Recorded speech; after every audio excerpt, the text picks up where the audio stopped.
పేరేమో పావురం, బుద్ధులన్నీ కాకి బుద్ధులు.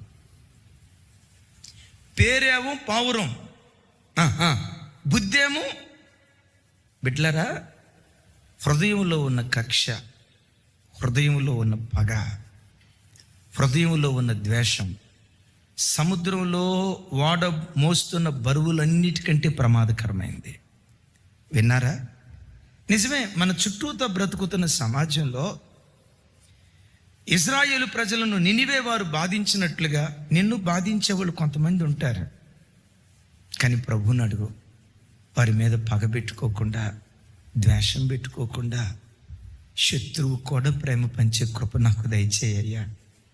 శపించిన వాడిని కూడా చేతులెత్తి దీవించే కృప నాకు దయచేయ్యా. అయ్యా, వాళ్ళు ద్వేషించారని నేను ద్వేషించకూడదయ్యా, వాళ్ళు దూషించారని నేను దూషించకూడదయ్యా, వారు మాట తూలేరని నేను తోలకూడదయ్యా. పావురం లాంటి నిష్కపటమైన హృదయం ఎంత కీడు చేసిన వాడినైనా కీడును కీడుతో జయించక కీడును మేలుతో జయించే కృప నాకు దయచేయి.